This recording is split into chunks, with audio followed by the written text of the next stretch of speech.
ওসমান হাদি আসলে শহীদ হন নাই।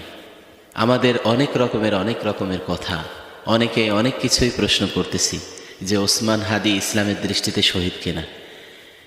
ওসমান হাদি এমন একজন মানুষ যিনি তার মৃত্যুর মাধ্যমে সমস্ত 18 কোটি মানুষের হৃদয়কে তিনি জিতে নিয়েছেন। সুতরাং শুধুমাত্র তিনি শহীদ নন, তিনি একজন গাজীও বটে। গাজী হলো এমন যিনি জয় করেন, আর শহীদ হলো এমন যিনি তার জীবন দিয়ে সংগ্রাম করে চলে যান বা ইসলামী আন্দোলন করে চলে যান, মানুষের জন্যে, মানুষের ভালো কাজের জন্যে তার জীবনকে তিনি বিলিয়ে দেন। ওসমান হাদি এমন একজন মানুষ যিনি তার জীবনকে মানুষের জন্য উৎসর্গ করে দিয়েছেন, দেশের জন্য উৎসর্গ করে দিয়েছেন। রাসূলুল্লাহ সাল্লাল্লাহু আলাইহি ওয়াসাল্লাম বলেছেন, যার ভিতরে ঈমানি চেতনা থাকে, যে আল্লাহ তাআলাকে ভয় করে চলে আর মানুষের কল্যাণে কাজ করে, আর এই কল্যাণে কাজ করা অবস্থায় যদি তার মৃত্যু হয়ে যায়, আল্লাহ তাআলা তাকে শহীদে মৃত্যু দান করেন।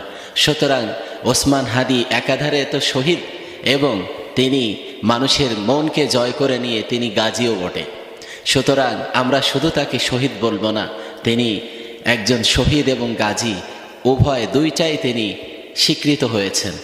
আর ইসলামের দৃষ্টিতেও তিনি শহীদ, কেননা রাসূলুল্লাহ সাল্লাল্লাহু আলাইহি ওয়াসাল্লাম বলেছেন, যে ব্যক্তিকে শুধুমাত্র অন্যায়ের প্রতিবাদ করার কারণে, সাধারণ কোনো কারণে শত্রুতাবশত তাকে মেরে ফেলা হয়, হত্যা করা হয়, তখন তিনি শহীদ হন। সুতরাং ওসমান হাদি ভাই এমন একজন মানুষ যাকে অন্যায়ের প্রতিবাদ করার কারণে, দেশকে ভালো রাখার কারণে, দেশের মানুষের ভালো বা মুক্তির চিন্তা করার কারণে ভারতীয় আধিপত্যবাদ সহ বিভিন্ন যে ফ্যাসিস্ট সরকারি আমলের যে সমস্ত লোক, তাছাড়া যারা পর্দার অন্তরালে থেকে তাকে হত্যার ষড়যন্ত্রে লিপ্ত হয়েছেন, প্রত্যেককে ইন্টিরিম সরকারকে বলি, দাবি জানাই যেন তারা দ্রুততার সাথে হাদি ভাইয়ের হত্যার বিচার করেন।